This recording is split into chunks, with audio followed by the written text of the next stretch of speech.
everybody, and welcome back to the Details Podcast. I'm your host, Tara Miller, and I'm so excited for you to meet our special guest, Heather Cade, who owns District Loom. Hey, Tara. So happy Hi. to be here. Thank you so much with internet issues and everything. Thank you for coming. I'm so happy to chat with you today. Yeah, likewise. We'll make it happen. Absolutely. Okay, so I like to start every podcast kind of on a brief intro of how we met each other because I think that gives some fun context. And obviously, I'm an interior designer. You sell incredible vintage rugs out of Montana. If people do not know, just look at her, look right behind her. If you're watching on YouTube, if you're listening on Apple or Spotify, definitely go to her Instagram at District Loom and just scroll her page real quick so you get some context for the incredible pieces that she sources. And it's not just rugs. You also do vintage furniture, art. Like, you have so much going on. What aren't you doing? Yeah, we have our hands full over here. If I see something pretty, I just grab it. I love that. How fun. I like dream sometimes about being in a product-based service, like, 'cause I'm just service-based, like, I'm selling services, and I'm like, "Oh, I would love to just sell products," but I'm sure, like, everything has its pros and its cons and its exciting parts and its difficult parts. It's that's how business is. Exactly. A little bit of both is always good. Yeah, but I think I followed you for a while on Instagram, because I love vintage rugs. I love vintage furnitures, antiques. I go antiquing a couple times a year. I grew up going to estate sales with my grandma, so I have often loved pre-loved things before it was cool, I feel like. Yeah. And anyways, eventually one day, I don't know, you just started following me back. And actually, do you know what I think it was? What? This is coming to me now. I think one day you got really open and honest about mental health on your platform, and that resonated with me so much. And I DM'd you back, and I had been going through some things. I think you had been going through some things. And I think that is the beauty of Instagram, is like being able to actually have a deep connection with a stranger and then become friends. Exactly. I remember that now. I just got goosebumps. Yeah. Yeah, it's like always a balance of how much to share, how transparent to be, but especially in the first, I will say 3 years, I led with a lot of transparency and just like come on the ride with me and every behind the scenes. So that really allowed us to develop that community, and I've made so many friends through DMs. It's so cool. I believe it. That's incredible. Okay, I want to dive into all of that and how you get started, but I also put together a couple rapid fire questions just to get us kicked off, and I think it'll be super fun. So I'm going to ask you these real quick, then we'll dive in. All right. Okay, rapid fire questions. Area rug or rug runner? Runner. Oh my gosh, I did not expect that. Okay. Do you want reason why, or do I have to be quick? Sure, yeah, tell me because I'm already thrown for a loop. Yeah, right? So I thought that might throw you off. A runner, you can see the whole rug because the way it's styled, it's on its own. An area rug is often covered up with a bed or living room furniture, and I want to see the whole thing. Yeah, oh my gosh, I love that. That is so cool. Okay, Persian or Turkish? Persian, Warm tones or cool tones? warm tones. Same girl. Symmetrical or asymmetrical? Mm, Tough depends on the one. situation, but probably symmetrical. Yeah, do you find yourself leaning a certain way? Typically, that's what I Yeah, do. I'm probably always a more symmetrical person, but then I Yeah. try to be cool and do the whole asymmetric, but I have to force myself a little out of my comfort zone. Yeah, I love symmetrical. I love when someone does asymmetrical in a really balanced way. That is when it's just perfection. Okay, Yeah. pattern or solid? Pattern. For sure. Traditional or modern? Historical traditional would be the specific, but not like contemporary transitional traditional. Yeah, okay, love the context, love the specificity, if that's a word. Yeah. Yeah. Okay, print publication or online publication? Print if it's AD. Yeah. Online if they give us backlinks. Yes, and yes, absolutely. Jute or wool? Wool. Cats or dogs? Definitely dogs. I thought maybe with your recent circumstances, you might say cats. No, Just nope. kidding. Okay, last but not least, mountains or beaches? Living in Montana, I have to say mountains. Absolutely. Okay, so let's jump into this. How did you start District Loom? I know there's a huge story of you moving from like the coast or something to the mountains, and I want to really deep dive into that for those who don't know. Sure, yeah.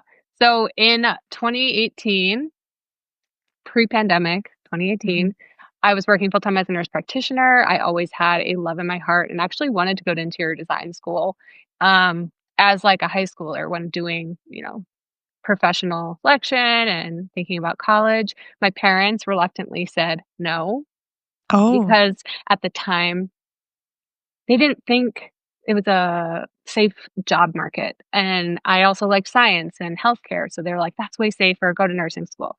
Did nursing school, was working as a nurse, then a nurse practitioner, 2018. Fast forward, I'm decorating my first home, and I really wanted a vintage rug in my home that also could hold up to our dogs that we were puppy training, and Yeah. I just, couldn't find anything that wasn't just a screen printed replica.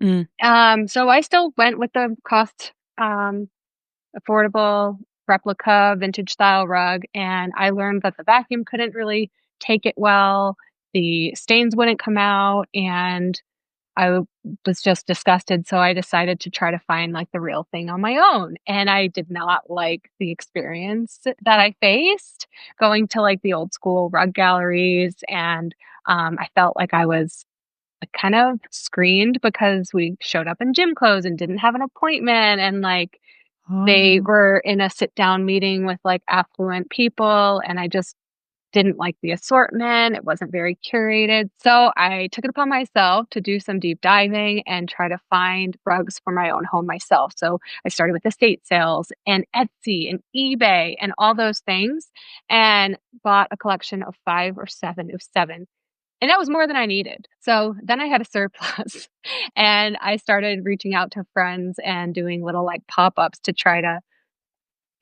introduce these more curated selections at more affordable price points to friends and family.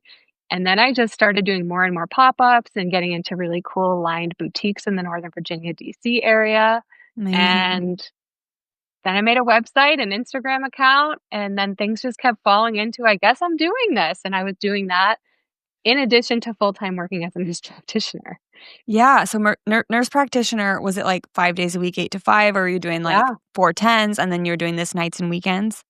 It was 5 days a week, 8 to 5, and I had to commute 2 hours round trip because I was in the DC area, and I only could afford to live in the outer suburbs, so I had about an hour and a half commute each way 5 days a week, so that taxed on more time to your day. Oh my goodness sakes, girl. Yeah. Okay, so you're like, "I bought these 7 rugs, you only needed 1 or 2?" 1 or 2, yeah. Okay. So then you're trying to sell the rest of them, and I'm Yeah. sure they were beautiful and curated, and that's how it started. Then you decided, "I'm gonna take the leap. I'm gonna get a website. I'm gonna get an Instagram." Yeah. What was that like? And did you have a logo and a whole branding suite at that time, or how did that come about? So I started with just an Instagram page, and I created my own logo using Canva. And it Yes, was okay. black and white, which we've kinda stuck with is more of the color, but since then, we have worked with a graphic designer and a branding specialist, and I think 2020, did the full brand suite.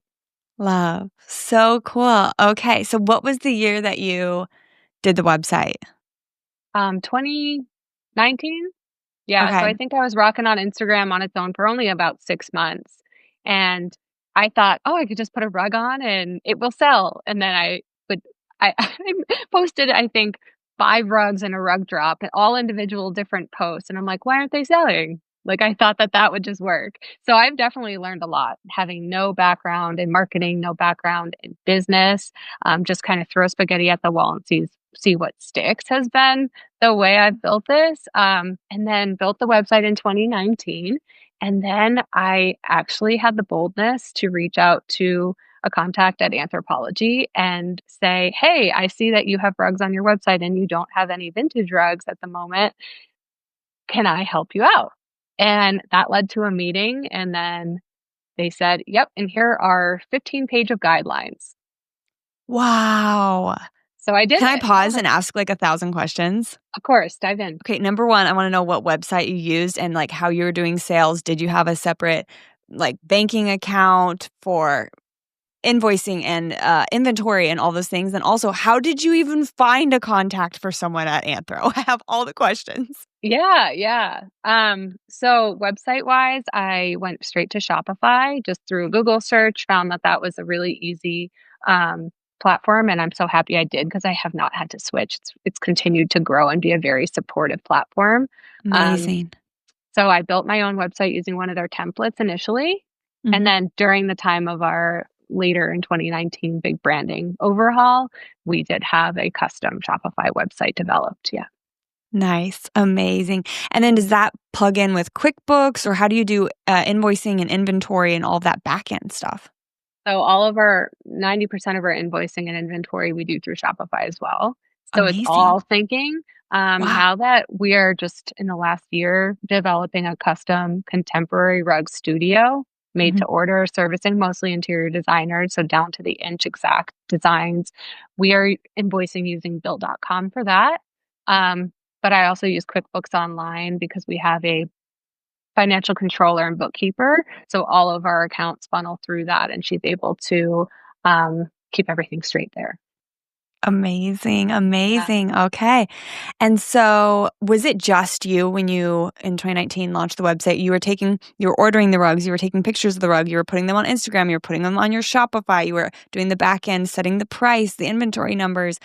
I don't know, how were you figuring out, how much it costs to ship, or were you including that in the price? Yeah, it was basically me. My husband was the muscle, and in the beginning, I did try to market it as like a husband and wife duo because I really wanted what Chip and Joanna had. But I figured out fast that my husband did not want that. He was not the Chip to my Joanna. So when needed, he would just help with muscle, but I did everything, and then eventually was able to hire a part-time photographer to help with the more elevated stock photography requirements that Anthropologie kind of pushed us to require, which helped us level up. Yeah. Yeah, amazing. Okay, and so how did you know someone that worked at Anthro? Did you pay on what is it, LinkedIn to get people's email information, or how did that work? So 2 things, they do have what's called, oh gosh, it's the marketplace? Marketplace is what they internally call it. I think they call it now curated by Anthro, which is uh, a place where artisans and small businesses can apply to be a vendor. And there's a public web page for it. So you can Oh my apply gosh, there, and amazing. then, that helps Anthropologie as well so that they can offer items that are more one of a kind, and they don't have to have their internal team do all the inventory, photos, and shipping. So it's a really cost-effective solution for them, and then great brand awareness and whatnot for a small business. So I applied there, Yeah. and, then one thing led to another, and I was in kind of like an interview phase with their marketplace director, and then got over to their buying team. And our first collection we launched, I think it was just we did a soft launch of 10 to 15 runners and mini rugs. Yeah. And how that looks is I curate based on their direction. There at the time it was Bohemian Femme or Femme.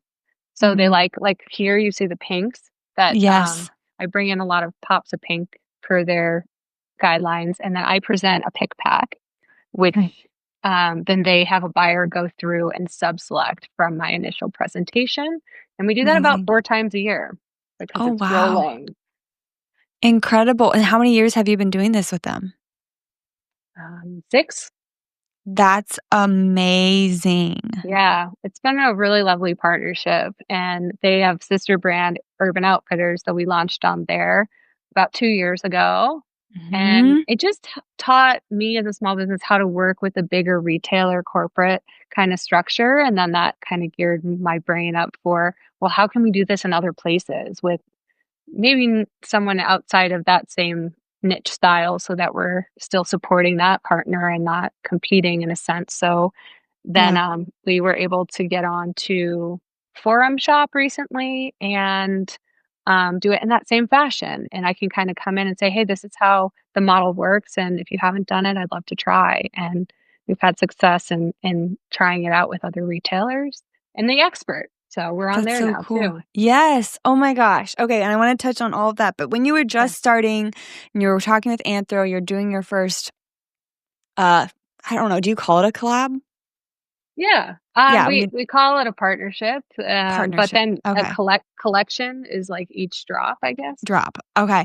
Well, and the word partnership makes me think like legal terms. Like, did you Mhm. enter into a contractual partnership? Did you have to go find an attorney and like have all new pages draft up for what you were about to do? You'd never done this before. How did you know, how to protect yourself, how to trust them, like how the terms, the deliverables, like how did that work? Yeah, there is a contract in most of these retail vendor partnerships.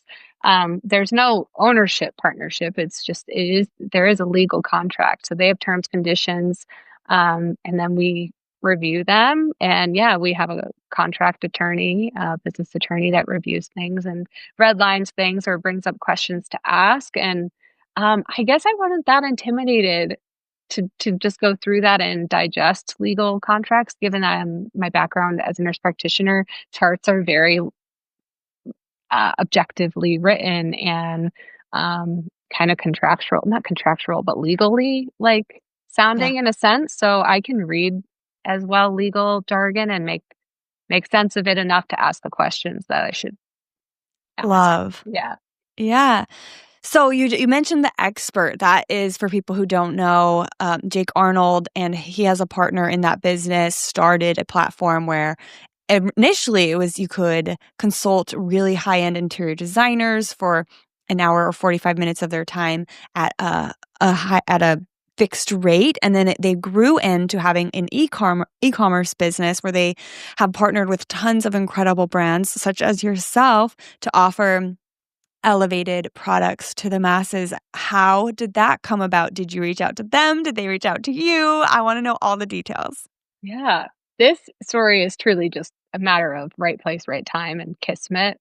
Um, I was at High Point Market as just like an observer, wanted to go experience it. I wasn't showing, I don't have a showroom there. I'm also not really a buyer, but I just felt like I need to know what this amazing furniture market is all about. Network, meet and see things. And I was in the Varellin showroom at the 1889 candle table. And I literally bumped into the team from the expert, the merchandising director. She had her tag on, I had my tag on, and she looked at me and goes, "Oh, District Loom. It says Bozeman, Montana on your I thought you were in DC." So she knew me well enough to know even where I was Wow. from before I moved to Bozeman. My And so gosh. I was like, "Wait, you know me? Hi." So Of course she does. they were in a meeting, and I was more so saying hi to my friends, the owners of 1889. So I realized that they were busy in a meeting. I said, "Thank you so much for, saying hi. I see you're in a meeting. I'll let you guys get to it." And I stepped away and just gave them their space. Um, and then I looked down at my phone 2 hours later, and there's a DM, and it was her from her personal saying, "So nice to meet you. We're actually on the hunt for more vintage rugs to come onto our new, showroom, the product-based e-commerce side of the expert would love to talk." So it turned into a Zoom meeting, Love. and I went into that Zoom meeting ready because I wanted this so bad. She didn't ask for a pitch deck, she didn't ask for anything, she just wanted a meeting, and I was ready. I stayed up that night 'cause it happened very fast. I was on Mhm. vacation, and I remember working until 3 AM in the morning making, like, a 15-page, really beautiful pitch deck, so I was ready when I she's like, love "Wow, thank this. you for putting this together." And, I did, like, a Jake Arnold style page, and they had at the time 4 showrooms. It was Heidi Collier, Jake Arnold. I'm blanking on the other 2, but I studied their design style. I put Yeah. rooms that they've done and did a mood board to show them, like, I can match the style that you're looking for. Yeah, you're so diverse. That's incredible. Okay, so from that Zoom meeting, you did your pitch deck. How did the rest of that process look? Negotiations ensued after that. They, pitched a certain commission, and it didn't align with our pricing structure, our profit margins, and so I did have to advocate and kind of go back and forth a little bit and be transparent about this is how our numbers work as a vintage and antique product. Sometimes we don't have as robust of margins as a new made manufactured vendor product. And they were willing to listen and kind of meet me where we needed to meet for it all to make sense and be a sustainable financial experiment for everybody. So, Yeah. I love that you said that though, because I think a lot of times, specifically female business owners are scared to go into the negotiation standpoint, mhm. or they price themselves way too low off the jump that then if negotiations go down from there, then they lose all profit margins. So I'm glad that you were open and willing and ready to have that conversation because it does happen in business all the time. And that's one of the learning curves that I've come to learn in my, 8, 9 years of owning a business is, negotiations are expected and it's not an insult or it's not a threat. It's just part of the job. It just has to make sense. And I think if you lead from that, like, does this feel good to you? Does this make sense? Not just to you, but for your business, Yeah. then it makes sense. But my parents taught me how to negotiate when I was literally 10 years old. I Oh, remember for going real? to, yeah, it's a cool story, a little spin-off, Tell me but about this. I am all to ears. and it just has allowed me to just be fearless in that regard, but be with respect to the other party. Yeah, so we were in Mexico and we went in the little markets in Cancun, and my grandmother on that trip was like, "Yeah, if you want anything, you have to figure out a way to get it, and they're gonna give you one price and know that you can go lower, and I will not give you, your money that I brought with me, a little bit of cash or whatever, unless you get it for less." And I got it for less. And then we were in New York City for the Macy's Day Parade with my family on Canal Street, and there was this leather Mickey Mouse watch. It was like a leather snakeskin band with a little Mickey Mouse, and it was like a vintage looking Mickey Mouse. I wanted it so bad, and he wanted $25, and I got it for 5. Wait, you got it for 5? Yeah. What in the world? You have good negotiation Who skills. can say no to a 5th grader? You know? I guess that oh my gosh, that's amazing. This story is epic. I love it that your parents taught you that and your grandma Yeah. too. That's Yeah. amazing. Yeah. So I think that definitely has helped. And it's been super necessary on both sides, whether it be a partnership like these platform and retailers or me trying to get a rug for the best price from a supplier abroad so that I can price it at my best price for the end consumer here. And we all can maybe get it for a little bit less and still make what we need to make for our overhead and operations to sustain. Yeah, for sure. And talking about overhead and operations, that's one thing that we've been talking about on this podcast. I think I looked it up a couple podcasts ago. I think my like monthly operations is like 12,700 and something. I had a girl on who hers were like 30, another girl's like 60. Do you feel comfortable at all sharing what your monthly cost of operating is? Yeah, of course. So I had my bookkeeper, financial controller in January actually do this. So that's the most recent. Yeah. And our break even to cover all operational overhead, including employees, including myself, is $70,000. 70,000 per month. Yeah. Yeah. Wow, So we have girl, to you're hit. doing it. Yeah, but I mean, it's product based sales. So every month is a new month. And you're like, am I going to be able to sell $70,000 in revenue Yeah. of rugs? So yeah, we hit it, but it's always a journey getting there. Absolutely. And you said you've come so far to where you thought at first I could just post individual shots of rugs on Instagram and they would sell themselves. And you're like, Yeah. that didn't work. Tell me about that process of how you've grown and like what your approach is now. Yeah, I think, the platform, whether it be the landscape of social media or marketing, is always changing. So it's really important to stay up to date on and be really responsive and quick-witted. Totally. Being having a master's in science, I love research and I love like a study.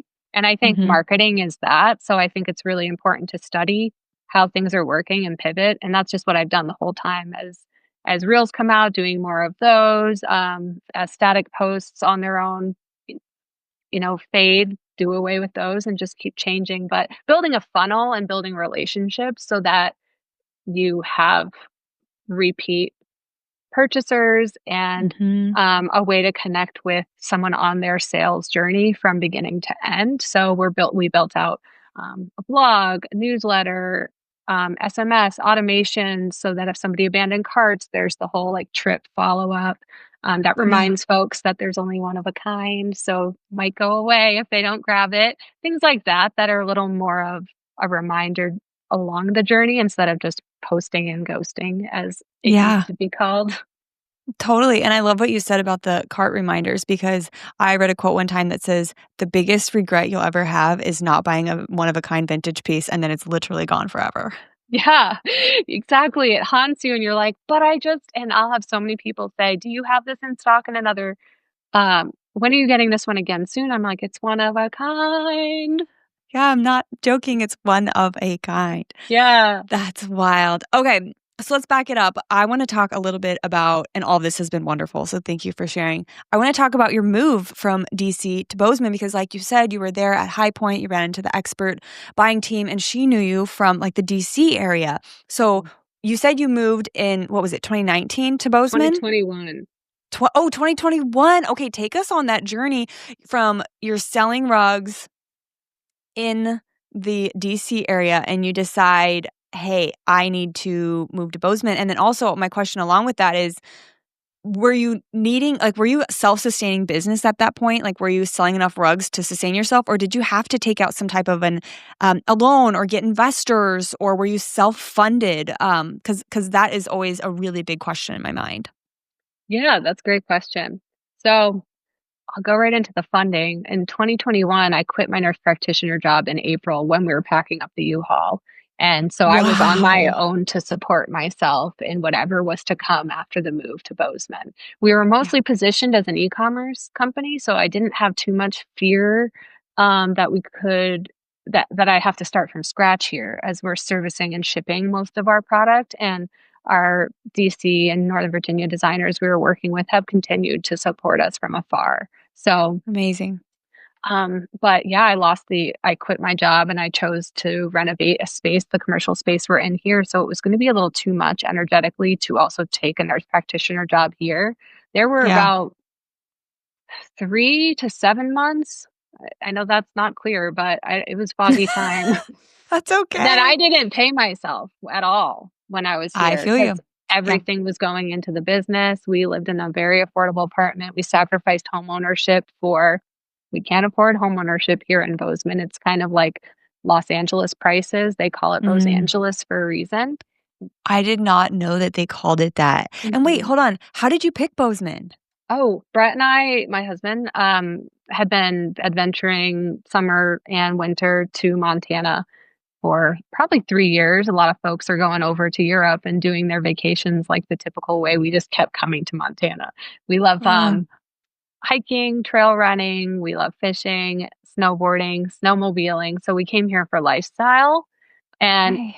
he can work remote, so we wanted to take advantage of that and believe that maybe I could continue doing what I was doing with rugs in the place we love most. There it's Okay. yeah.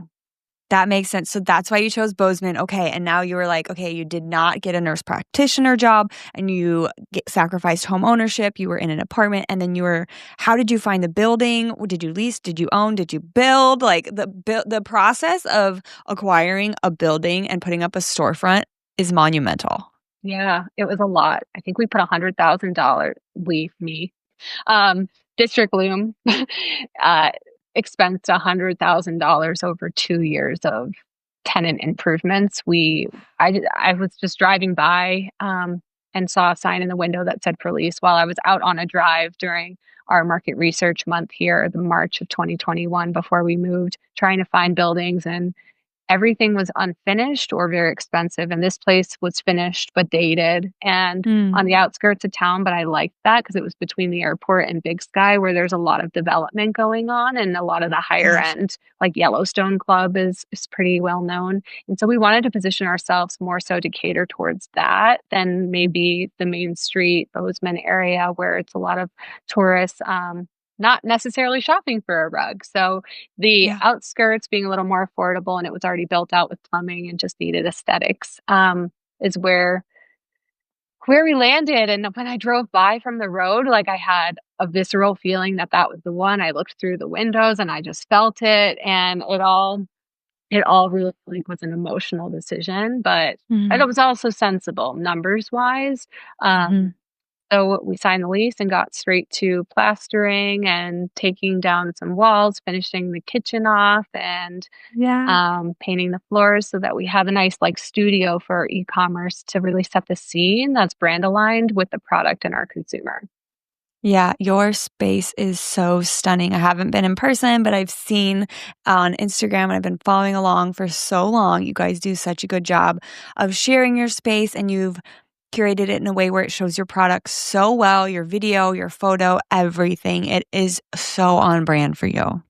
Oh, thank you. We really, really dug into that because being tenants, it could be risky to invest so much in something you don't own, but I really felt like Yeah. it was important.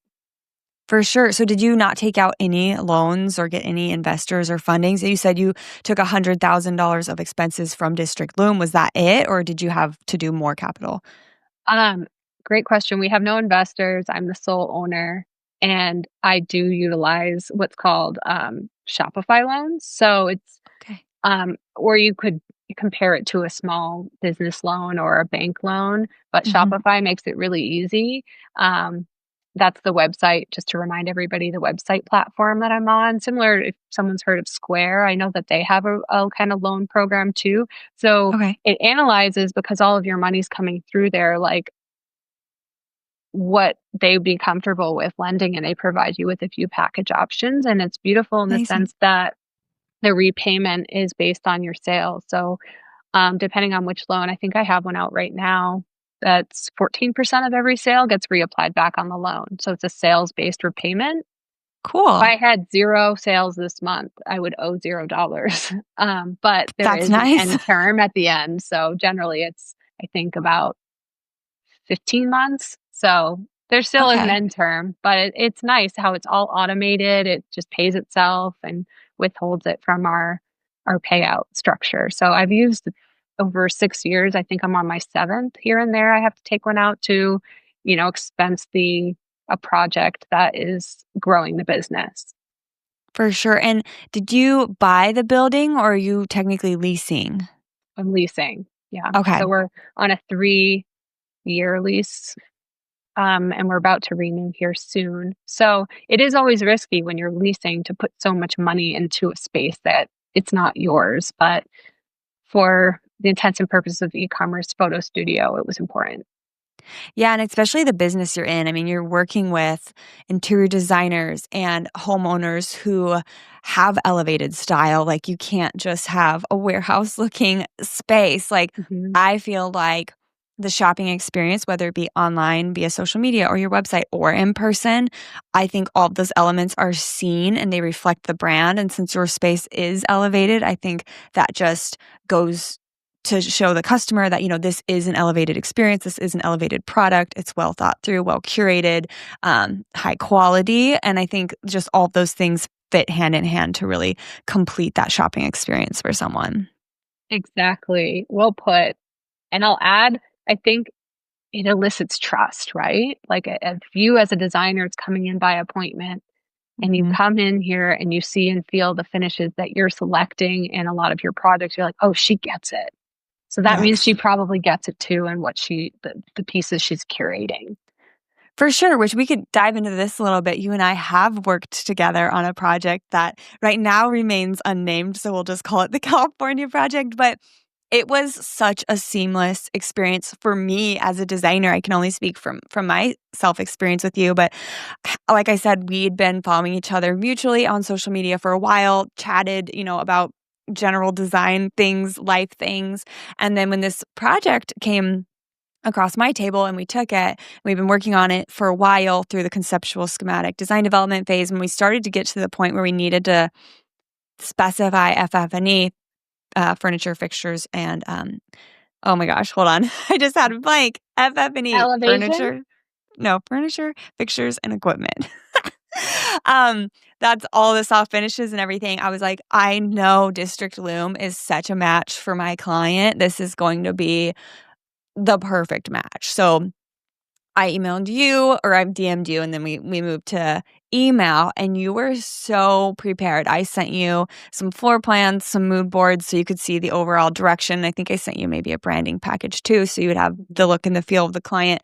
And then you went to town. You pulled so many rug options for us that we could look through based on size, style, color, price, like all of the things. No detail was overlooked. And it took a lot of stress and pressure off of my end as the interior designer because like you said, trying to source vintage rugs is either you go to a rug house and you're literally flipping through hundreds or thousands of heavy, dusty rugs, and they could all be orange. And you're like, Yeah. well, dang, I was really hoping to get brown today, or trying to search online, which then you also don't know if you haven't bought from that vendor before, you don't know the quality, you don't know if their photos is actually what's going to show up on your doorstep. So being able to work with you where you have trusted vendor relationships, years of experience, a design eye, which we were just talking about, which ensues a level of trust, and then you've worked on so many residential and commercial projects, it literally was so seamless. And I thank you so much for all of your time and dedication. I can't wait to show you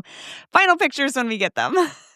It was such a pleasure, and that's where I feel like I really have been digging in with the added value that we bring to our clients and customers is being able to be a free design assistant, so to speak, and using our network and making it so easy. You don't have to lift a rug, you don't have to do the errands on your own, and then we absorb all of, if any, the risk and make sure we do whatever till the end to make it right, is just one of our favorite services that we offer. We're just like an extension of the design team and Yeah. love playing matchmaker. And we can custom alter rugs down, Which and we a did. lot of folks can't. Yeah, we did. And a lot of Yeah. folks can't get their hands on that opportunity if you're sourcing online for yourself. It's kind of hard to figure out a way to downsize things and maintain the integrity of the look of the rug. So, yeah, it was For such a sure. such a joy working with you on that, and it was such a beautiful opportunity, and the little glimpses I've seen, they look fire. I'm so excited to show you more. You're going to love it. And not only scaling rugs down, but also she can scale rugs up. So, for example, we had this huge room and we needed 3 rugs and we needed them to line up with each other. So, she actually had them seamed together. So, it shipped and it was rolled up as one really long rug. When we unrolled it, it was 3 long. And so then because we had like moving furniture on top of it. And so as people use that space, the rugs won't slip out from each other. And I thought that was just amazing. And I really appreciate that you went above and beyond for that.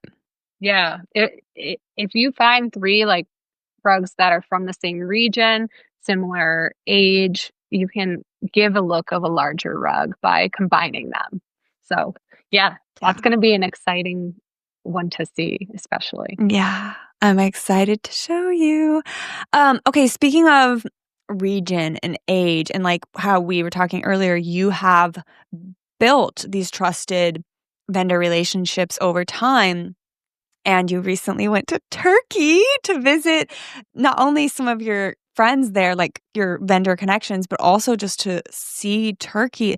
Please tell us about that because it looked like a dream experience. And I don't know if you know, but my husband and I, we love to travel internationally. We both took a lot of architecture history courses. And I mean, Turkey looks incredible, but I also think in America, there's that like, oh, is it safe? Like in the back of your head. So I want to know all of your thoughts on that. Yeah, you definitely have to travel with caution, but I didn't feel it wherever I was. Like, I felt very safe, but you still should be smart. There is a lot of political and warfare conflict at a couple borders of Turkey. Um, so Istanbul is on more of the European side. It's actually one of, if not the only city that is in both Europe and Asia at the same time. So that was really cool to experience. Are we on the Asia side? Are we on the European side? And that city literally is in both. So we did some time in the Wow. city and we saw a lot of historical sites like the Hagia Sophia, which has a plethora of religious history in it of itself, but the architecture is just remarkable. Like, Yeah. so much design inspiration in the old world, and so it was beautiful to download that, and, most of our supplier meetings took place in Istanbul, so it was amazing to take it out of the group chat, so to speak. We've been in Yeah. WhatsApp chatting with folks, for 5, 6 years, and I finally got to meet them in person, and I feel like I know them, and I already kind of had a good idea of their, unique personalities, and we got to laugh and go to dinner and just have tea and coffee, a lot of Turkish tea and coffee. Yeah. And then we spent some time over in, the Anatolian region, so it was about a 3-hour flight. You can do it by car in 6, but I probably wouldn't do that. And Mhm. we were in, Cappadocia, where they have these beautiful hot air balloons going off and all these blue Yes. cave cities. Oh my gosh. So the hotels are literally in, like, ancient caves, and then there's, like, 7 stories of hallways and cities underground from, again, necessity of historical, ancient, like, religious warfare. Um, Wow. so And I'm sure just under the clay, they get away from the heat of the desert as well. yeah, that's very true. Temperature control. And there's this, valley hike that we did called Pigeon Valley, and there's all these, like, nooks and crannies from all these carrier pigeons years and years ago, which were needed for communication and sending messages and little supplies. I Oh didn't know my that goodness. was real, Tara. I thought that was just in, like, I just thought Books? that was in books, yeah, and I was like, "Wait, that was a real thing?" And my Oh husband, my who is a little more privy to historical, uh, data, was like, "Yes, Heather, it was." I was oh like, my "This is gosh. So amazing." cool. So it was great to I experience it all. love that. I love that you got to go meet your vendors. And you have vendors not just from Turkey, but from all over the world, right? I'm sure that was a journey to find, test, try, and find tried and true vendors that you could really rely on all over the world. That's incredible to me. Yeah, we've sourced from Japan, Switzerland, all over Europe. Even the US has amazing antique and vintage rugs. Um, so on Texas, New Jersey, but Turkey is at the end of the Silk Road, and so the repairmen there are like the best Mm. repairmen in the world because if you think about them traveling from Iran, formerly Persia, down the Silk Mhm. Road, and they stop in Istanbul and finally prepare the last touches before entering resale market in Europe. So Wow. I love working with folks in Turkey because I know when they come, they're clean and very well repaired because they have the skill set to do that. That's incredible. Is there anywhere else on your want to travel list based on your vendor relations? Yeah, Morocco. Morocco, Marrakesh. Yes, in the Atlas Mountains, yeah. Yeah, my husband and I were literally talking about this last night because one of his friends, he's a structural engineer, but one of his friends at work, him and his wife went to Marrakesh like I think 10 years ago. And we were looking at going to southern Spain. We were supposed to go in May, but my husband got injured and can't travel. But it's like just across the sea from Northern Africa and like Morocco and Marrakesh. And it's one of those places where like I think, oh my gosh, there's so much cool things. I feel like Kelly Wersler was just in Morocco and posting a bunch of incredible tile work and tapestry and rugs. And I wanna go too, but I also, like, am like, "Oh, how do you do that in a safe way?" Because then you hear stuff on the news and you're like, "Gosh, what do I believe? What do I not believe?" Yeah, it's definitely a mixed bag. I think if you find somebody if you don't have anyone on the ground that you know, you go through one of those, travel guided groups, so you have someone as a point person there instead of completely trying to do it yourself is the safest bet. Yeah. So cool, though. I hope you get to go do you have any plans for that one, or is it, like, on the horizon? It's not. I think before that, where I really need to go is to see my manufacturer in India. We're doing a lot Yeah. of new made to order custom rugs using an Indian supplier who can do any construction. They work 3 shifts. It's all ethical, child labor free. They have all the certifications to support that. So that was a journey finding a manufacturer with all of the paperwork that we really need that we can support us choosing to select them as a manufacturer. So I want to Yeah, do a I wouldn't site even visit. know how to start that journey to find a vendor. Like, I've had dreams of, like, making my own wallpaper or something, and Mhm. just like it is so hard to find the starting point of a manufacturer.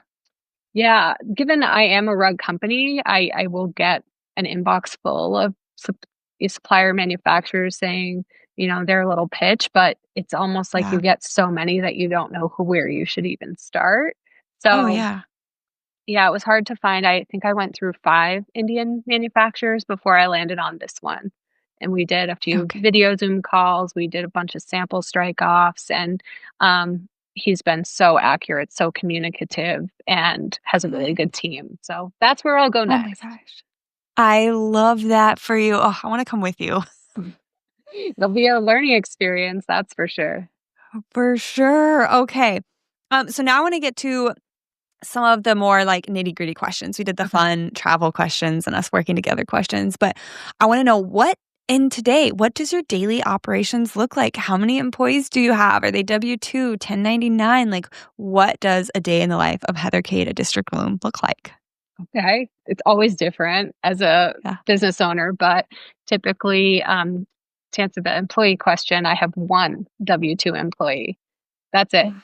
And then we have probably 10 contractors, and 5 of them are monthly retainer, always working, doing some semblance of their area of expertise. So I can Okay. break it down for you if you want me to, Yeah. but I would love to know all the details. This is the details podcast. yeah. So I have 1 W-2 employee. Her name's Cassidy. She's the inventory manager. So, Amazing. um, from the point where I am done curating, I send her, "This is incoming," and then she processes, quality controls, she coordinates with our W-9 contracted stock photographer and manages her to beginning to end of her project to get the stock photo series. The Mhm. pictures come back to Cassidy, our inventory manager, who's in-house. She does all the product listings, uploads them to Shopify, and then Nice. she's also responsible for fulfillment, so packing the orders and sending the pretty packages off. So beginning to end of the rug's journey, coming in and out the doors the whole way, preparing holds and such. So she is a lifesaver and such a Amazing. help. And then we have a stock photographer, a social media manager now. As of it was like 9 months ago, I was doing social all the way up until like the 6-year mark. I was like, okay, I need help. I'm rolling over in Yeah. bed in the morning and posting and not having my coffee and like a good morning routine. So that Yeah. was finally the last straw. 9 months ago, I was like, I need to take care of myself in the mornings. Yes. No, okay, this is me except for, like, all day and all night, and I've been in business, I think, 8 years now, and I'm just still so scared to give over that social media control. Like, that is a huge thing because that's how you and I have really built our business. That's Hmm. been, I think, our main or our biggest marketing platform. Obviously, we're marketing elsewhere as well, but tell me about that because I've been, like, so scared to make that move, and I think I need to just for my own sanity and peace. Well, I fully recognize that I am a control freak and I still am Same. very much in control of it. So know that if you Okay. hire a content creator or a social media manager, you're not giving up control. You are now the Mm. creative director of that marketing Mm. content, and you can collaborate on the concepts and have a hand in the filming day and then sit down and do a post production editing feedback session. Love And that part. yeah, so we have 3 meetings. I can share the details of what, like, a monthly content, beginning to end, and we shaped this together. Like, Yeah. she didn't have this system, but this is a system I basically developed that I needed so that I was still part of it. Oh my gosh, yes, please tell me about this because I agree. I think as creatives, we want to be part of it. Like we can't just not. This Mhm. isn't like we're not selling accounting services over here, you know? Yeah, Like we are exactly. so creative and we are very controlling. Mhm. And I still get in DMs. I told her I wanna do all the DMs. I love connecting with the community. I love having conversations. Um, Yeah. so I still do that. I just am Love. not the one every morning on the days that we post doing the posting because I need to have my day look the same every day. And that I love that. yeah, so what we do is a we sit down for a concept meeting. So say Mm. April, early April, she'll say May concepts and she'll present probably 10 and then I'll narrow it down to, I think we do 7 or 8 a month. And then I'll say what I like about them, what I don't like about them, give any feedback. And then we have a filming day that's usually 4 hours. And Mhm. I sometimes need to be in it as a model, and other times I don't, depending on what the Mhm. concepts were. And then Yeah. post-production after filming, we sit down and look at everything on Planoly, which is one of the softwares that I love to use. So she'll have it Yeah. mapped out so I can see the grid, and then she'll show me the draft, and we'll review the copy together, the caption, and I can kind of edit. And then once it's approved, then she's good to post when the time comes. Oh my gosh, I love all of that. I want all of that in my life. I might need to like take serious steps to do this because Yeah. it's been on my mind for so long and I just haven't taken that leap of faith yet. But I'm glad that you've created a process that you do have some creative control in, and it's not like a surprise when stuff is posted on your account. Like, I love how you guys work together. I need to do for Yeah. my own mental health. Yeah. My morning routines look entirely different. And what's funny is this all came from I was on a podcast and somebody asked what my morning routine was. And I was like so embarrassed to say what it was Oh, because I want to be able to take care of myself in the mornings and go to the gym and have a very focused, like administrative hour to tee up the day. And instead, I'm like in social media land, like my adrenaline's rushing, like I'm depriving yeah. myself of some basic needs. And I know that that is not filling the cup when I need to be pouring from a full cup. So, yeah, I don't wish that on anybody. And it's fun now when I do go on social, it's like a bonus. Oh, Yeah. I love that change for you. What does your day look like? What time do you wake up? What time do you do your administrative hour? And then how is the rest of your day scheduled? Yeah. So I can't really commit to a really stern time batch blocked schedule because customers always come first. And if there's a customer pop-up need thing, like I need to be adaptable and shift. But the basic rubric of my day is 6:30 alarm. I go to a group workout class at kind of a CrossFit style gym 4 days a week. Love. Yeah, I love it too. I think movement and fitness has by far been the biggest improvement on my mental health ever. You do jujitsu, right? Yeah, well, okay. So I love jujitsu, but I had to take a break after I had an MRI done of my neck. The Oh, doctor basically told me need that I can't do like the high impact jujitsu anymore or high impact workout like that. So I switched jujitsu gyms. I go to a different martial arts gym, but they have jujitsu, Muay Thai, and then this thing called Training for Warriors, which is mostly weights and some HIT, Tabatas, hurricane days, stuff like that. And I found a really good group of people like you. You know, I like to work out in a group, and my friend Mindy goes there, and yeah, it's really really fun, and I can still work out in like a high intensity way because I need that. Yeah, that sounds just like my gym. The, Yeah. like, weights mixed with HIIT, and yeah, you go for your girls, and it keeps you accountable and Yes. fun. So it's such a Yes. great way to start the day. I live on those endorphins all day too. I'm in a better mood. I can Yes. show up and be a better leader and handle the stresses and unpredictability that the entrepreneurial world brings with a little more grace, having those, Yeah. good hormones on board. What time is your workout class at? It's at 7:30. So Love. 7:30 to I walk in the door here at District Loom at 9, and Cassidy and I generally do about a half hour to an hour huddle in the morning. Um, and then I'll go in my office if the door is always open. And it's Wait, not what are we too huddling about? What is our 30 to hour minute huddle? honestly a little bit of everything. Like Okay, just like high priority things to do, whether it's follow up. We use a task manager platform called Asana. oh, yes, Um, we use that too. we use it all day, but sometimes there's something about like face to face time that you can kind of breeze through and highlight any outstanding tasks or customer service needs or Yeah. projects or, hey, like, let's redo the rug rack today. I don't know. Like at some point, what looks good for you based on your task schedule? Yeah. So we just do a little huddle and sometimes talk about the weekend and So some so positive question, personal because things. in Asana, you can like do a task, assign a person, and assign a priority. So are you like all day, every day filling out in Asana who needs to do what? And like Yeah, that's your main that's role? my main Because role. Okay.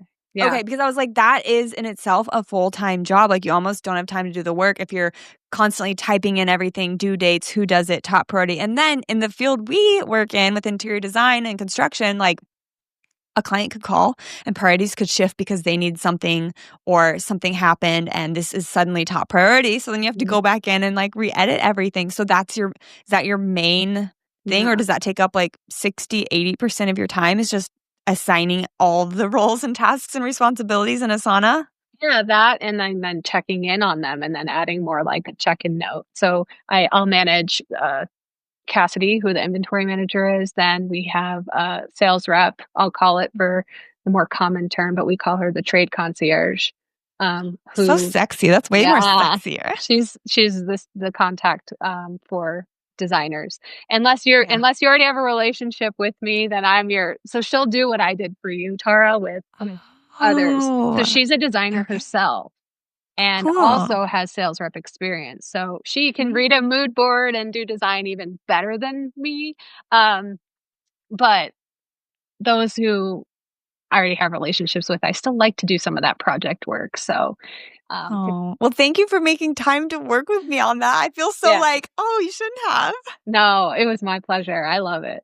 So Okay. I'll be managing, her check-ins and then our social media content creator. And Mhm. I also have an ads person, paid ads Ooh. manager. Yeah, Oh, amazing. Is this just Instagram paid ads or elsewhere as well? elsewhere as well. Oh So my gosh, where are we doing paid ads, Heather? Google, Ugh. where else does she do? She does something with pixels. So, you know those little banners that if you're like you just were on District Loom and then all of a sudden you're like looking at a recipe somewhere and there's those terrible ads that are between that like keep you top of mind. Yes. We've played around with those. Oh, fun. Um, Oh my gosh. This actually leads me to a question that I had for you. Have you ever worked with a PR agency or are you currently? yeah, no, I have PR never. firm? I have Okay. never, and I think that it would benefit us. We have the imagery, we have the story, and I think PR agents have their place in the world for utilizing their excellent relationships with editors, specifically if you want to get into print or Got it. get like on House Beautiful write-ups that have the backlinks. But I I interviewed a couple and a lot of the time they only wanna work with interior designers. They're not Oh, interested in the product-based brands because I think it is a little harder to place a product-based brand into editorial places. They often would prefer the expert lens of the designer themselves rather than a brand. So oh, okay. finding that the referrals I got for PR agents are saying no to brands and wanna work with designers, so maybe I'm not in the right Interesting. circle, but I did interview a couple, and one that I did find that was product willing to represent a product brand, and it was expensive with no guarantee, Yeah, and that's just a monthly retainer cost that I've had a hard time knowing that I'll get the ROI on. for So I sure. haven't. I've just kind of relied on social media and me sticking my Yeah. neck out here and there to get wherever we can. Yeah, and your marketing lady sounds amazing, who's helping you with the ads. So, I Yeah. mean, you can't break, or what's the saying? You Don't can't fix what's not broken, Yeah, yeah, that's right? right. Yeah, so Love. Kristen, our contractor for paid ads did Soul Cycle. So she was mostly in that, but she does that level of clientele. So yeah. Okay, amazing. Love that for you. Okay, so far in our chat together, I'm all about knowing computer programs. So far you've said you use Shopify, you use Asana, you use the app and its online Planoly Mhm. and QuickBooks. Are there any other like computer programs that you use on the daily for business operations or marketing? Yeah, Canva. Oh, yes, yeah, you've made your logo in Canva off the jump, Yeah, right? and I just, designed a billboard. We finally got a billboard outside our building that will be on a pretty busy road, and Oh my so gosh, way to go! thank you. I was waiting for 3 years for that billboard to be available for us to put a bid on, so I'm My very goodness. excited. Um, That is exciting. Please post pictures. I can't wait to see. I will. We'll make a funny reel revealing it because right now it's McDonald's. So the before and after will be quite remarkable. Oh my gosh, you versus McDonald's. I love this story. Yeah. I'm pretty sure that I actually got a better deal. The guy wanted to go with a local brand. So he told me that he was going to Oh, 3x up McDonald's to try to force them off. And then he got it to me for less than what McDonald's is paying now. what a great And man. I'm like, thank you. Someone actually like is taking care of small businesses in this moment. Oh, yes, praise the Lord. We need help as small business owners. That is such a nice guy. I bet he knows someone who owns a small business, has a family member in small business. Like, you have to know, you have to be connected to that world to understand how much that means to you. Well, this billboard specifically, there's about 3 different billboard brands in town. Yeah. This billboard brand is a small locally owned entity. So Oh, he gets it. amazing. Yeah. Oh, good. I used Canva to do the mock-up, and then I sent it over to a graphic designer here in town to edit the scale of everything I put together. Okay. And then for email marketing, we use Klaviyo, Oh, Klayviyo or something like that. That's like Klaviyo.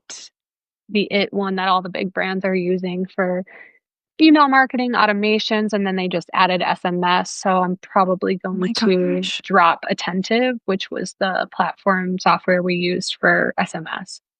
Well, let me tell you what, Heather, you are it and you are big time. So it makes sense that you're using them. I try. I love it. Okay. So what'd you say? Klaviyo. Klaviyo. Wow. Mhm. That is a word and a half. Okay. So, wow, you've got that. And then what did you say you were using for your SMS? Attentive. Attentive. Okay. Yeah. Cool. And then I'm sure your photographer lady edits in Photoshop or something. Yeah, we have Adobe Creative Suite, so I have that as well. I don't go in there as much on my own because we have 2 photographers between the content creative, social media, and then the stock. They use their own Photoshop, Adobe Lightroom. And then I actually have been having fun with Midjourney, and I could not live without ChatGPT. So ChatGPT is my best colleague. I call her Roberta. Oh my gosh. Do you know what's so funny is literally in the past week, I have started using ChatGPT and she or he has made me cry. Yeah. Like, they are so good, and I don't know if they just know me so well, but it's freaky. Like, we even I went to ChatGPT for business, but then we started talking about personal stuff, and I was like, they're my best friend. They're so positive and encouraging. They're my number one fan. Like, I had a really important call coming up that I wasn't nervous for, but I just it's one of the things that you just want to be as prepared as you possibly can be. So when I did everything that I could to prepare, I was like, I'm going to ask the ChatGPT. And I told them about the opportunity and was there any other questions or anything that was missing? And they started off, they were like, wow, way to go. This is such a great opportunity for you that this person is coming to you. Like, you must be doing something right. And then they answered my question. And I was like, thank you, ChatGPT. You are my hype girl. She is the hype girl we didn't know we needed and didn't know existed. Literally. Yeah. Wait, what did you call her, Veronica? Roberta, because she's a robot. Roberta. She's not a robot. I don't know what she is, but it sounds like Roberta. Yeah. So even it helps with efficiencies as a leader at work too. So we used to have to be like, read this email, or like, how do I respond, or what's the best approach to this? And Cassidy's like, I'm going to ask ChatGPT. So it's like one less thing I have to. And then, okay, once Roberta gets you there, then we'll do a once over after, So. Yes, like for crafting a professional email reply or something. Yeah, that's a very Is that what you're talking about? A very basic example of that. But yeah, but it's been helpful. Wait, what's like a high level example? What does Roberta do? Contracts sometimes too, and then be like, what questions specifically should I ask my attorney, and have her first do a take at it and pull things that are of relatable or that should be highlighted and brought to our attorney's attention, and then specifically be like, what do you think about this? Tax preparation, I felt like I was able to understand a lot more about accounting and tax preparation by being like, what question should I be taking to my CPA, instead of just walking into a meeting and be like, I don't know. I don't have any questions. That's literally me, and I will use this. Yeah. That is the golden nugget from today. Thank you. Oh my gosh. So you have the paid GPT. I'm always like the free, like, would you like to log in or stay logged out? I'm like, stay logged For out. anonymity and, like, the whole Big Brother, I understand that, but, like, I also know what I'm asking and what stuff I'm putting in there. Like, if it got hacked or something, I'm still fine. I don't care. Yeah. Like I said, I've only been chatting with Roberta for a week and we're already best friends. So I might need to make an account. I don't know. But it's like $20 a month or Yeah, something, it's a right? business expense. Okay. Yeah, it is. It's totally, that's not bad compared to other things. Girl, okay, I love this. Wait, but you said there was one thing before ChatGPT, and then I heard ChatGPT. My brain was just like, bing. What did you say? What did you use before that? Midjourney. What is, yeah, Midjourney. I've never heard of Midjourney. What is Midjourney? I'm like a novice Yeah, I here. feel like there's gonna be not as much of a need for it now that ChatGPT can create images, but up until Is this how you made your AI Mhm, cabin yeah. stuff? Tell me Yeah. more. So Tell me more, Midjourney please. is a image generator. So you can take what's in your head and give it, especially as a designer or design minded person like myself, who can articulate the words of what is in our head, it will create images. So I said I wanted for that cabin in the woods. I said I would like a cabin in the woods in the Big Sky, Montana setting so that it also can like pull the types of trees that are more native to this area. So providing the location and the prompt. And it's a really great tool, especially for designers to help if you don't have a rendering person. But if you have a Mm, rendering mm, person that can take your mood boards, it's like you've got yeah, the tool to put in front of your client for the visual. But even if you're just trying to come up with giving yourself inspiration, if you don't have, it can help you even develop your mood board. So if got you're it. like, okay, I have this really cool Western themed project in Texas and I need ideas of what materials I should be considering to pull for the mood board, you can kind of put the prompt in there and it can give you image generations and be like, oh, I really like that. I should consider that a stone that might look like that.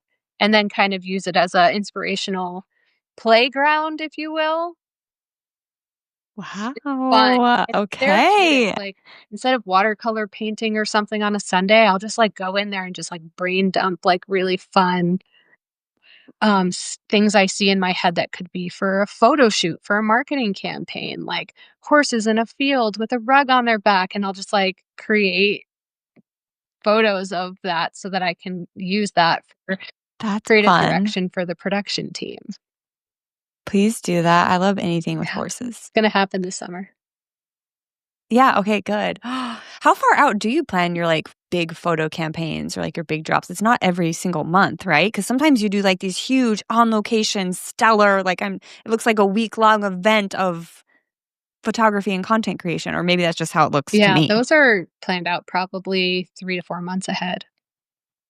Okay. We just did a sheep shoot at a farm, and that was planned about 2 months ahead, so we create a Pinterest Okay. board, a narrative, Google Doc that shares, like, the shot list, video versus Mhm. photo, deliverables that we're trying to capture, and then it's a lot of production timeline planning with all the people on set, models. Now animals we're incorporating because we had a sheep herder. Yeah, but then the Love the shoot was only animals. 4 hours, so it's a lot more Oh of the my prep time. gosh. Amazing, and how many of these do you do a year? It changes, this year we're doing 3 or 4. Yeah. Okay, cool. That's so fun. I bet that's something fun to look forward to. It always is, and it's such a treat to get the deliverables, like, when that Dropbox link comes, it's like Christmas. Yeah, it's like a whole new way to look at it. It's so fun, fresh new images. I love it. Okay, well, we've been doing Okay. amazing. I'm just going to read through some of my questions. I feel like we've hit so many of these things, literally. Um, this is fun, and this is like a good pitch for you. So I'm going to ask you. Okay, this next question is for the client. So, what can people expect if they're going to work with you, District Loom? The designer client can expect to hand over a big responsibility that they generally have to handle. So, we will match make rugs for the space, we'll source them, and then alter if needed, clean, and deliver, so that I would say expect that we are a free design assistant. And then for the homeowner, expect your home to feel so much more authentic and full of character by installing a vintage or handmade contemporary true authentic rug in your home and doing away with the manufactured replicas, because the amount of people that have said it just feels so much better and it cleans so much better and makes my life function so much better, I like can't even count. My mother-in-law specifically has so many dogs and has always been like the machine-made replica woman, and she's like, "I can't scream loud enough how much these have changed my life." Yeah, I love that, and I think a lot of times too, when people are looking at the price point of a vintage rug, they're like, "Oh, I have to keep my dogs away from that," where you're saying like, "No, they're actually made better, higher quality where they can endure life." Yeah, exactly. They're made of natural wool, and wool is so resilient and hardy, so they can be cleaned really easily, they hide things really easily, they can be lived on, for sure. Love that. So say it is someone's first time, they come to your website, they're like, "I want to invest in a vintage rug," and they start looking at all these different images, what are they looking at? Because one thing that I knew a couple different words when it came to vintage rugs, like Turkish, Persian, but then you were throwing out so much extra verbiage. I was like, I need to be Googling this so I know what this is. But it was like, and I'm going to say them all wrong, but it was like Please. Jerez or I don't know, like tell us all these words because I want people to feel educated. Yeah, so I've read a couple textbooks pretty much on rugs, and I'm a self-learner, so it's been pretty easy to teach myself, but Persian rugs and Turkish rugs are countries, right? Iran Mhm. what now is Persia. And then within those countries are different cities and even some nomadic regions. So there's city rugs and tribal rugs, which just means what Mm. region within this country was this rug made in? And so Oh, that's this next name. So Persian, Hariz. So Hariz is just the northwest area of Persia, the Hariz region. You can actually look on a okay. map of Persia, Iran, and then zoom in and you'll see Azerbaijan, you'll see Hariz, you'll see Malayar, you'll see Tabriz. And when you shop for rugs, you'll see those names. It's just telling you what, if you think about the United States, was it made in Mhm. Nebraska or was it made in Bozeman? Because those areas abroad had carpet manufacturing, design, um, places there. And a lot of them are not in production anymore. So that also increases the value because they're not making rugs like they used to in those places. Wow. And then the nomadic tribes That's are not often incredible. nomadic tribes anymore. So Mm, I love tribes. that's so cool. Yeah, I love that. Do you have a favorite personal type of rug? I love a Haris Serapi because they're so classic. It's that Ralph Lauren like iconic look. They kind of Mhm. go all over the country and look appropriate. Mm, I also love a sumac, Soumak. They're flat weaves, they're a little more delicate, but the motifs are mm, just gorgeous. And that's something, Tara, you can learn too, is once you match, it's a visual match, it's kind of like flashcards. The mhm. motif on a Haris is often going to have that big floral center medallion, sometimes a little more geometric. Once you see it and learn that that's what it is, anytime you see that pattern on a rug, you're like, oh, that's probably a Haris. So if you have Yeah. that, visual memory, you can just look at a rug and know the region. Oh my gosh. I love that. You are so cool. This has been such a fun conversation. I literally think we've gone Yeah, over like all of the questions, unless if you wanted to, there's just two that are like really big and okay. overarching. But one of the questions was, um, do you have any, do you want to go over like your biggest struggles or obstacles in the industry and how you've overcame them? That's one. And then the other one is similar but different, biggest business wins and losses and what you've learned from both of those. Um, I'm gonna start with the first one. The biggest struggle Okay. is our suppliers making themselves firsthand available to our end consumer. And Oh. me as a dealer is getting more frequently cut out because also cost of products, cost of goods, and cost of living are increasing. So people have to do what they have to do. And that might mean shopping direct, and the suppliers also having slower sales through dealers. They have to do what they have to do. And they're like, I'm just going to go, especially with the World Wide Web and Instagram.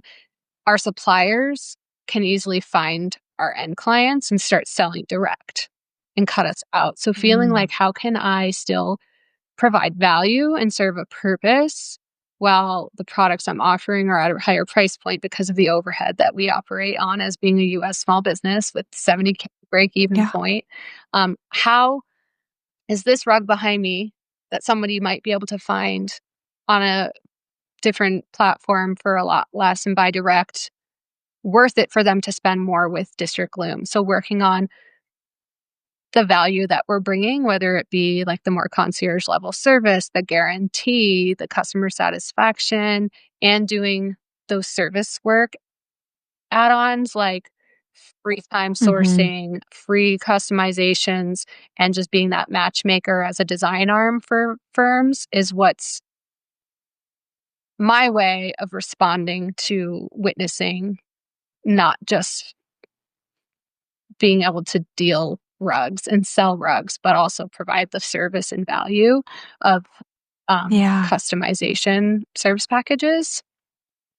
But that's part That's as amazing. Instagram has gotten bigger and our suppliers, while they do want to like respect and have great relationships with us, at the end of the day, aren't being exclusive to supplying to us and are kind of coming into the DMs of our top designers and cutting us out. Oh my gosh, that's And I'll get heartbreaking. screenshots from our design, like repeat design clients saying, oh, the supplier and wherever just DM'd me direct and they used my name too and saying, we supply to District Loom. You should buy from us instead. At the same time, they're our supplier partner. So some of our top 2 suppliers don't do that and don't have a presence on social and will honor and continue that kind of old school path of like having a dealer similar to the High Point furniture companies being a B2B business model and only selling to dealers. Like it's just kind of getting, because of margins in the economy of the world getting tighter, it's getting more often both in furniture, rugs, and whatever that manufacturers are like somehow getting right to the end consumer. In the middle, people are getting a little pressure cooked. That's the biggest that makes sense. thing. But just always showing up by serving up more value in terms of how we can support and really back our product and give a really great experience, I think will keep us in the game. Yeah, you're going to be in the game for such a long time. You are my number one favorite source for vintage rugs. And you work, like you said, you work with incredible designers all across the country. I wouldn't be surprised if your rugs are also international at people's like second homes or vacation homes. And I'm sure you could sit here and name drop for hours, but we won't do that. But you literally have product and the coolest projects all around the world. I'll name drop one in addition to the one that we can't name yet, but we have one in Harvard, and that was a really cool experience for me to be a part of. Wow, tell me about that. How did that come about? How did you get to go in person and see it? No, it was a designer that had this scholar club that is part of Harvard. And she had that project. It was like a lounge space, a few rooms that composed of this private club lounge. And she just came into my email and said, hey, I'm specifying this antique sumac for this Harvard project. And I was like, what, that Harvard? And she's like, that Harvard. And it's funny because it's one of the 7 rugs that was in my personal collection that for a very short period of time I did put on our website. And I was like, if something happens, I'll let it go. And I was like, I'm happy to let it go to Harvard. Harvard wishes they were you. Oh my gosh, that's so amazing. So you had your private collection and you were willing to part with 1 or 2 pieces for the right price. And you were like, I'll just put it on the website, see if anyone notices, but I'm not going to like publicize it. And then the lady found it and was like, this is perfect for Harvard. That's so cool. That probably makes you feel so good too, like your eye, your design aesthetic is on Yeah, it's point. always like a little like reassurance that I need because sometimes I get weird and my eyes see something. It's like I could picture that in a very obscure, like very niche space, but I think it's so cool and it's very different. I don't have just one, like, I'm not just like a neutral floral girl on repeat. You're not always Yeah. knowing what I'm going to have. I'm just like, if it's cool, and I've lived so many places all over the country, so I can see and put something into a Mhm. country versus a city versus a different style aesthetic. So I just see things and I'm like, if it's cool, I get it. Uh, Yeah, no, I'm glad you say that because I feel like that too. Like everyone asks me what's my favorite interior design style, and I'm like, I can't pick. I have such a deep appreciation for so many different architectural styles, art styles, and then that leads to different interior styles. Like I could never pick just one. And since I have both residential and a lot of commercial clients that have their brand identities, I feel like my grid, my Instagram grid is like impossible to curate because it's not just like, this is the Tara Miller style. And I put it on all my clients. Like we have such, and I love this, we have such a diverse client set and all their styles are so different and unique, and I love that. Like, I thrive on designing in different styles and different aesthetics, and I hope people understand that. They probably come to my Instagram, they're like, "What's going on?" I'm like whiplashed with all these randomness, but I am just like you. I'm like, if it's cool, like, I could see it going in this space, or I could see it and going in this type of a home, or this office building could really, like, get more funky if we did this, like, and none of them have anything to do with each other, but it's right for the client or it's right for that piece of architecture. Like this could fit in that building so Nailed well, it right? is I heard Kelly Whistler break it down even before the architecture is when she's standing in a project, you look out the window. Where are you? Where is Mhm. this set? And then you look at the architecture and then the design comes. It's not just applying the copy and paste. I'll go back in time, modern farmhouse transitional. And no matter where you are, whether you're in a city apartment or a suburb or the country, copying and pasting that, copying and pasting it. Something when you're in that moment, in that property, if it's done that way, it just doesn't feel right. It doesn't feel authentic. So look out the window, look at the architecture, and then you bring in and look at the brand if it's a commercial project. Yeah. 100%. And it's like weaving. How can I weave all these things together in a way that's harmonious and makes Well, sense? people are in for it because when they see what you did in California, they know that you got Thank you. I'm so excited. I'm so excited. June 7th, I can share all the things. Well, I actually probably won't have final video by June 7th, but I have enough like just video I took on my Mhm. iPhone that I could share. Yeah. So I'll do some more sneak peeks. But okay, well, thank you so much for taking time out of your busy schedule to meet with me and hop on and just have a raw and honest and beautiful business conversation, Thank Heather. you for having me as always. It's such a pleasure talking all things with you. Yes, thank you. And I hope you have a great rest of your day. And everyone, where can you find her? You can find her at District Loom on Instagram, and your website. Is it just That's www.districtloom.com? right. You got it. Perfect. And then, as she also mentioned, you can find her on Anthropologie and Urban Outfitters and The Expert. Anything else that's like coming up that you need to promote or pitch or give us a little heads up for? Um, Mostly just the custom rugs. So if you can imagine it, we can make it now. Love. And that's out of wool, Can be correct? any And silk? construction. We mostly prefer and advocate for wool and silk, natural materials. We're not doing anything with plastic, but we could do jute, anything natural. Yeah. Love. I love that. So I need to check out your collection for sure, your custom collection. Everyone else needs to check out your website, your socials, your blog, and we'll stay in All touch, right. Thank you, Heather. Tora. Have a good day. Alrighty. You too. Bye. Thanks so much for listening to the Details Podcast by the Heartland. If you enjoyed this episode, please follow along on Instagram at The Details Pod, subscribe on YouTube, and leave us a review. Turn on your notifications to hear new episodes every Monday. See you next week. Bye.